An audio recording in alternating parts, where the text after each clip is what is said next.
Welcome to Labs Weekly number 9. Today we're joined by quite a large crew, myself, Sarah, Matt, Dan, and Adam. Today we wanted to talk to you about bug bounties and really what it takes to, kind of get started, some tips and tricks. We have Matt Austin here, who's probably been around the bug bounty world for the longest of anyone here. He spent quite a few time way back in the early days when, Facebook was kind of the lone bug bounty available, and they kind of helped start the trend of, paying out researchers to help find security issues. So, to start, I've been doing bug bounties for a while. A lot of times I focus on the mobile aspect, I guess, from my perspective. There are a few things that I like to do. First, sign up for a program to get you started. I think for me, HackerOne is probably the better approach for someone who's new. They have a lot of like CTF challenges to kind of help you along the way, which will also then get you invited to different bug bounty programs as you get through the different challenges. So it's probably a good place to start. One thing that I try to do, since I've been doing it for a while too, is once I get comfortable with a certain program, I tend to spend a lot of time on that program, especially if they're responsive, they pay well, they see the issues the same way you do. But there are some people who they have their process, they have their scripts, and they'll just go from bounty to bounty to bounty to bounty, trying to knock off those, real quick XSS and things like that. Yeah. But, I wanted to kind of hand it over to Matt, since, he's been doing this for quite some time, and I'm sure he's got a few tips for the crew here today. Yeah, like David said, I've been doing it for a while, and some of my early bounties were actually pre-bug bounty program. I was sending stuff into MySpace and Facebook, so super early on. I think that looking back at my email, the first bounty I got was from Facebook, and I think they were one of the only ones doing a real bounty program. I think there were people that would pay for exploits or third-party sites that would do things, but nothing around the web. I think Google was even a little bit later, but they were pretty early. But my first bug bounty that I got from Facebook was in 2011. So it's been quite a while. So I'm on the Facebook Wall of Fame for 2011, 12, 13, 15, and 19. And then I have a couple of CVEs and then a bug bounty from Google. And then I've submitted a bunch of stuff to Microsoft in and out of their scope, but things that have CVEs from them, from an Outlook, XSS for their web interface, an RCE, an Outlook, Teams, Microsoft Teams, a couple of things, stuff in Yammer. So been on their Wall of Fame 3 or 4 times. And then a couple months ago, I was on the Bug Crowd MVP list. And then other big programs that I've participated in are around Slack and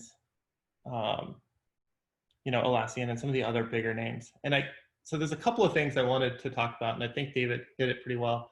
I think there are a couple different people. And so if you are trying to get into bug bounty and that's what you want to do to try to make a living, then I think your approach is going to be much different than mine and David's and other people that are working and approaching this from like, I have some spare time, how do I spend my time?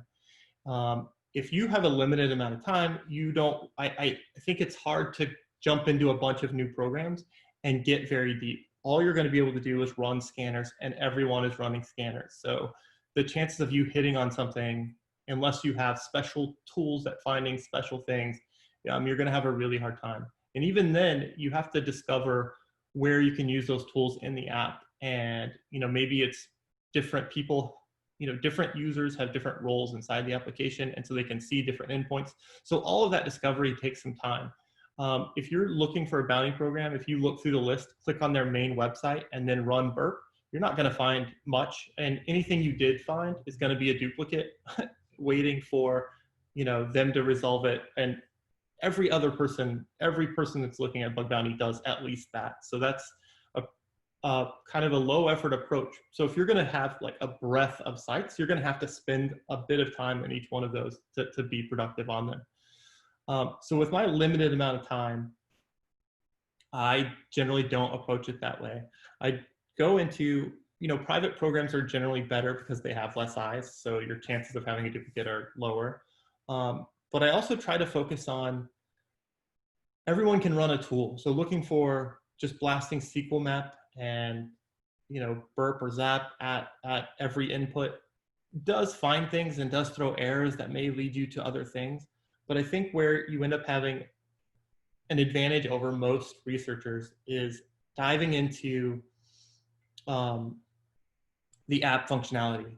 So looking at business logic flaws, or looking at how the app works, or actually spending the time to build out a matrix of users and roles, and this user's not expected to do this thing, and how can I do that? All the stuff that can't be automated, you're going to be one of the few people looking for that. Everyone runs their tool. Everyone looks for every input box to see if it has XSS. But you're one of the few, if you actually spend time to learn how the app works and get to know the app, you're going to discover different areas of the app. You're going to understand like its intended, what it's intended to do. And then you're going to understand like, new functionality. What can I access? What can't I access? What shouldn't I be able to access? And there may be other configuration or other areas of the site that lead you to, input boxes and things like that you didn't have access to before, or you didn't know about before.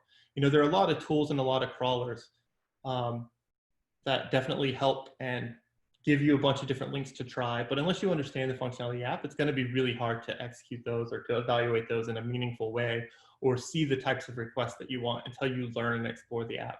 So I focus on a particular app, maybe one or two at a time for an extended amount of time. And I will also say, like, a lot of people shy away from the biggest programs because they think that they've been around a while and they don't have issues anymore, or because so many people are looking at them, they won't have issues. But that's not necessarily true. Some of my best bounties are from sites like, Slack and Microsoft and Google and Facebook, and all of those. I mean, I started early on, but I found one as recently as this year in Facebook with, some new functionality that they had. And now they have a private bounty program and things like that. But this was before I was involved in their private bounty program. They just have their Facebook Workplace. And it just wasn't a very big target, but it was in the news, and it's a thing that they have and they use. I think a lot of people just shy away from Facebook bounty because their scanner doesn't give them anything when they first run it, and they assume that it's been covered really well. Big sites like Facebook and Google change a lot. They put out a lot of stuff. They acquire, Google acquires companies and absorbs them quickly. And they're also really great programs to work with. I don't think I've had a Facebook bounty take more than a couple of days ever to be completely resolved and paid. So, and versus other programs where it's a month before they tell you it was a duplicate and then not get paid for it. So. Yeah, I mean, I think those are all like valid things that I would, kind of double down on too. For me, I know the things I'm good at, and like you said, focus on the things that aren't the stuff that's easy to find with some tool, because there's how many hundreds or thousands of people just out there blasting tools at all these different endpoints. Yeah. Right? Like so for me, like access control is a huge one for me. Like, there aren't a lot of tools at all that even help you out with access control, let alone have you understand in depth, like, this functionality shouldn't be something that, a basic user should do. Let's test that out, right? Yeah, and a lot of that is around business logic. Like a tool can help you map it all to see what, like, I know there are tools in Burp that will help you build that map where you can log in with one session, it'll remember it all. You log in with another, and then it'll do the kind of a compare. But you still manually have to go through that compare of the functionality to see what was different between the two. Or you can actually have it make requests as the other session while you're viewing it, which helps. And so there are tools that help you do the access control, but that they don't point to an issue. You still have to understand that it should or shouldn't have allowed that to happen. Like, I can view my profile and you can view my profile. That doesn't mean that there's a problem there. But if I can, view part of my profile that has my social security number on it, then that's bad. Like if the other user can see that part of it, that might be the issue. So it requires you to understand the app. And so there's no way to automate that. There's no tool that does that for you. You can automate it per app once you understand what you want, but there's no tool that does that. So I think there's great vulnerabilities to be found there. And, you're not going to be like the 10th person to send the XSS in the search box to the app. You can also try to get on private bounty programs, and like David said, getting started, it seems hard. Like how do you have to find a bounty on a public program in order to get an invite to private programs. But if everyone's attacking the public ones, then that barrier of entry is really high. And I think what HackerOne is doing is really, really smart. So they have their own capture the flag. And if you participate in the capture the flag, you get certain levels of points. And those points translate to private bug bounty invites. And so that's really good. So private programs have less people looking at them, which is good. They generally pay because there's kind of not a reason to have a private one but not pay. But once you start finding issues in the private programs, then you get more private invites. So it kind of feeds that. The great thing about private invites, and if you time them right, if you get invited to a private program and you hit it early, then you can run your tools and you can look for the obvious things up front. It's just a race at that point. One thing that might be controversial, but it's definitely my opinion, there's a lot of debate, there's not a lot of debate. A lot of people say that you should spend a lot of time writing good, legible, great write-ups and provide a video and all of that. Like come up with these excellent write-ups because maybe the bounty program might give you a bonus if they like your write-up. I have had that happen before. Facebook paid a bonus for a write-up, but not because it was particularly good, I think. And I'm pretty sure not because it was good, because I'm not generally a good writer, but because it was a complex write-up and it took a lot of effort to write it up, and I think they paid extra for that. But in general, I've spent a lot of time figuring out, let's say an XSS and the workflow. And then, so I spend a couple hours on the bug bounty program. I find the XSS. I do the full write-up that takes half an hour to an hour of, trying to wordsmith it, trying to get them to understand the impact of it. And then I record a video, me clicking through it, get the app to work. So another 20 or 30 minutes, chop that video, and then submit the report. So I spent an hour looking at it, over an hour writing the report or more, 2 hours writing the report, and submit it. And now they reject it as a duplicate. And the person that had a duplicate took a screenshot of an alert box. And they get the full bounty and I get $0 and I spent 3 hours. So should you spend 3 hours to prove an XSS to the customer or not? And so it's definitely a balancing act. Like if you go super low effort, they may reject it because they don't understand it.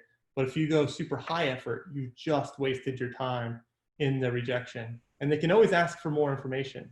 So I lean towards what I feel like is just enough to convey the issue, and then let them ask questions if they have questions. Yeah, I would second that 100%.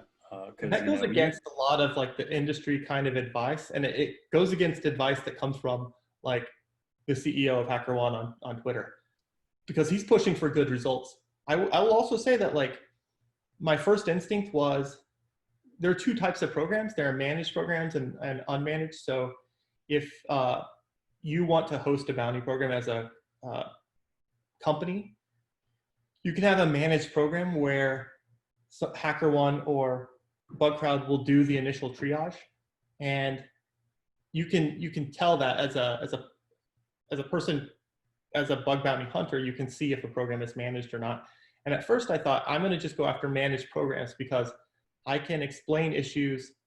I'm explaining issues to another security person, a security person that works at HackerOne or BugCrowd, and I don't have to, like, they'll understand the impact without me having to explain the impact of XSS every single time. Or, like they'll understand that this is a critical and not lower it just because, they don't really get what the type of vulnerability is. And if they need me to clarify something, they'll hand it off to the customer. Uh, Yeah, that is yeah. I mean, actually, I've seen that happen quite a bit too, and I'll say, kind of along those same lines is, these helpers, if you will, that are not even necessarily like 100% employed by HackerOne or BugCrowd, right? Like, they may not have context as far as what you found, so don't like be afraid to reach out to either HackerOne or the company that's running the bounty to ask them what their thoughts are, right? Like that initial triage is just there to not bombard the company running the bounty with a bunch of things that they shouldn't have to deal with, right? So yeah. but you're gonna get questions. Don't get frustrated, and frankly, don't be a dick. Like, I've seen so many researchers get so frustrated and take it out on those triagers that frankly it's not their day job either, right? I mean, yeah. That said, though, like I have had times where I've dealt with the triage person, and they asked like 20 questions around how the app. They didn't have the context for the app, but they're my gate to reporting this vulnerability, and it's a real vulnerability. But I have to explain to them how the product works now, and then I have to explain to them how I can abuse the product, and then all of that is to just get through that gate when they're going to hand it to a developer on the customer's site who knows how the product works. So if the customer would have read this report, they have all the information. But now I have to start from scratch and explain to the customer how this internal functionality of Salesforce works, because the triage person doesn't understand what this thing is or how it works or what's going on. And so sometimes it can definitely be a hindrance and slow you down when for sure if the customer saw this, they would understand the problem.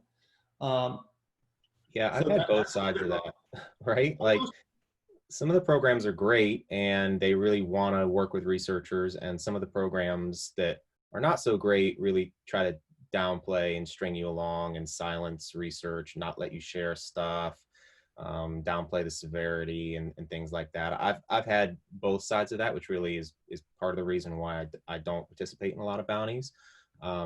We were talking about though the risk of duplicate, and one of the things that I've done to help mitigate that was, I think David, you mentioned, and Matt, you also, like playing to your strengths and being, I think another way to say that or think about that is to really focus on a prioritized list of things when you're looking at stuff. On the small scope programs, for example, I've had way better luck looking places where other people probably aren't looking as closely, right? Like mobile apps don't get reverse engineered as frequently as people are just plugging through web apps, right? So I've had some bounties in like weird encrypted authentication handoff type stuff and things that people aren't tearing apart as likely.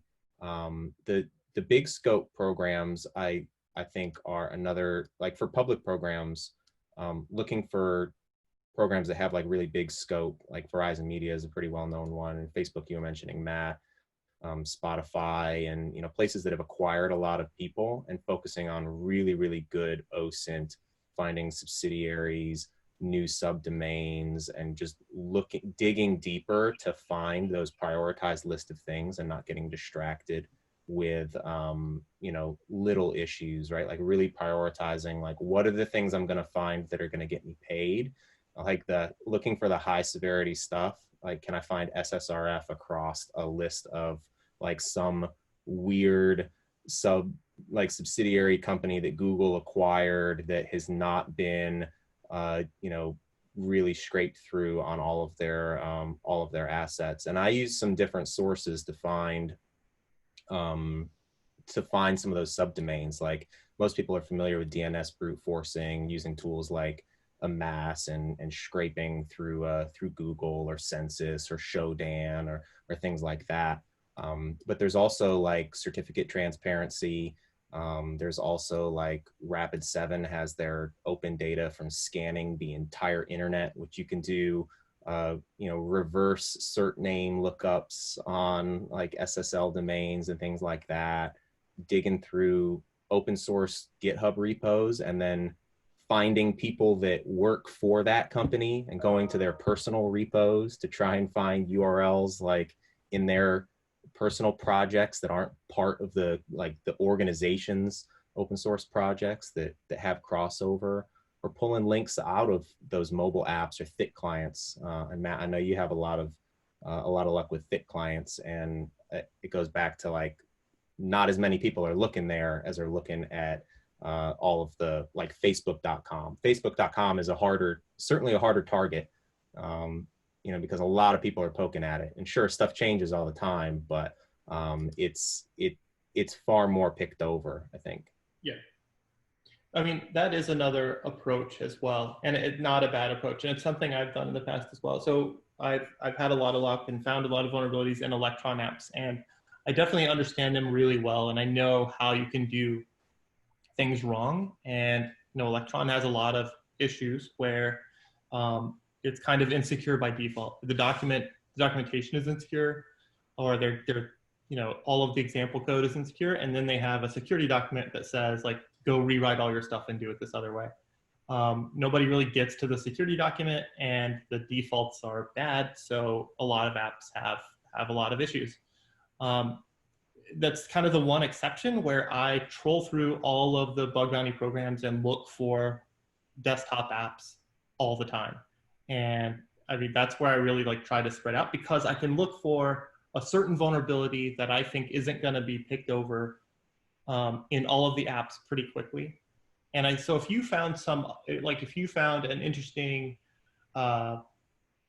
desocialization exploit that certain Java framework uses, and you knew that a bunch of programs potentially use that Java framework, it's worth it to go through and try to find every program that uses Java, that uses that framework, and apply that one thing to it. It may not be worth it to try to run burp on every single program ever on every page that they have, but it will be worth it to target a specific vulnerability that you find and that you, can test easily. That's not part of a common task. So yeah, and that applies to everything, right? Like if you really understand smart contracts and reentrancy vulnerabilities or whatever, like you should dig through every single blockchain startup that has a bug bounty, because there's a lot of them, and I guarantee there's a smaller list of people that are looking at those classes of vulnerabilities than are looking for cross-site scripting or something that burp can find. Yeah. So there are a lot of tools if you're looking for like big scope programs, like you said, like a mass and all those tools. There's a bunch of like information around recon and how to find things. I do feel like a lot of the talks, there's a lot of information around recon as if it's,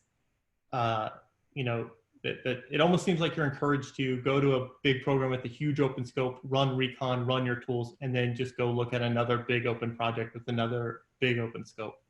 I generally disagree with that. I think you should really focus on, focus smaller and spend some time to figure it out. But it is a trade-off. It's always, I mean, my biggest reservation with bug bounty programs is it's not like contracting work. Like contracting work, you get paid for your hours. You do your work, you either find stuff or you don't, and you get paid for the time you work on it. A bug bounty program, you could spend hours on a program. You could look for hours and not find anything, or you could look for hours, spend a couple hours doing a write-up, and then have it be a dupe, and now you've wasted, all the hours you've looked, and all of that is just free work that you've given to these companies. So it is your time, and so it's your time to spend time trying to automate the things that you're looking for, so that at least if you don't find anything, you have some new tools. Or it's also your time to, try not to waste. Don't spend a lot of time doing, skimming over stuff that not going to be very fruitful. Try to find the edge cases so that your time is actually, has a higher chance of being successful. One of the pieces of advice that Matt, you gave me when I started looking into moving from doing CTFs recreationally to maybe trying to earn some money with bug bounties was to get into as many private bounties as you can, because they have a lot less eyes on them. And one of the ways that I'm able to do that is through the Hacker 101 CTF. I think like every 26 points you solve in their challenges, they send you out more private invites. Yeah, that's really good. And, I also, the programs are great, and a lot of people are using them now, and it makes a lot of sense to use BugCrowd and HackerOne. And even Microsoft and Facebook do their payouts through BugCrowd and HackerOne. But they still have standalone programs. You still submit in different places. Google as well. They're off the bounty programs. And the last program, or the last thing I've been targeting is another blockchain app thing. And they actually weren't part of a bug bounty program. They weren't in either one of these programs. And they just had a security email address for a link. And so there's no guarantee of a bounty. And I submitted issues to them knowing that they could just say, thank you, have a nice day, and not pay out a bounty. There's no expectation of a bounty unless they have a set up bounty program. But they've been more than generous. I've sent them 3 issues and they've paid 3 separate times. As soon as I tell them about the issue, just email it to their security ad address. They offered payment and they have paid. They're not the first ones to do that either. So, these programs are sites that are allowing you to do it. They're expecting these types of emails. They're expecting people to submit issues. You need to be careful about looking for security issues when you're not allowed to. But I wouldn't necessarily limit your search and limit your time to only those sites and only the bug bounty programs that are on those sites. Look for sites that host their own and run them. They're generally really responsive because they have dedicated security teams checking the email and running the security ad email addresses. And you're not limited to just what's available on those sites. There are other places, there are other bug bounty programs, and there are a lot of people that pay for bug bounty issues that don't have formal bug bounty programs. We've had our bug bounty program for our pool in the past, and we've also have our security ad email address, and people have sent us issues, and without a formal program, we've paid for security vulnerabilities that we've had just that were sent directly to our security ad email address. So yeah, I mean, that's not in. I was to say, and kind of in closing, I mean, I'd reiterate it. I mean, there's a lot of, a lot of programs that they have it posted on their website or wherever it may be that don't use your Synac, your HackerOne, your BugCrowd, whomever. But I would be careful with those programs or those software components, applications, whatever, that don't have them. I wouldn't condone just hacking all the things. There's definitely been some cease and desist letters here and there for folks over time. And I guess my last closing comment before we close out for the day, check out Twitter, Slack channels, things like that. The community is very, very open and active and sharing. Whether it's a little bit of arrogance, but they get really excited about new ways of doing this XSS bypass, or I was able to concoct this SQL injection bypass with this neat little string or whatever.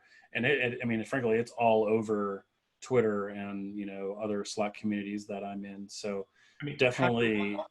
HackerOne also has their like you can make a vulnerability public once it's, if the company allows it, you can make it public, and then it'll be listed on the HackerOne website. And on that site, if you just go through the hacktivity and see all of the public issues, it's a really good resource. I mean, obviously that site won't have that issue again, or maybe it will in another place on that site, but it'll give you a really good example. Like if you don't really understand how OAuth bypasses work, you can just search for it in the hacktivity and you'll see like 5 examples of paying examples of OAuth bypasses. And they may not be exactly the same. They may be because of a couple of different issues. And now you have 3 things to try on your OAuth site that you're testing because you just read how to do it with working examples with screenshots and videos. So, that's also a great resource for learning how things work, or to see what types of write-ups get, attention or what kind of questions the customer has and things like that. I think there's a lot of good resource there. Yep. Awesome. Well, guys, Sarah, Matt, Dan, Adam, thanks for today, and hopefully everyone continues to join us weekly, and post your comments in the chat, and we'll get back to you. Thanks. The 0-day heat will spray, clear the way if their log file touch, get your hard line cut. Number 2, never let them know your next move. Don't you know bad boys moving silence and pirate taken from your wireless? I done flashed mad chips with these hacks just to patch these bits. Number 3, never trust nobody. IRC is bad.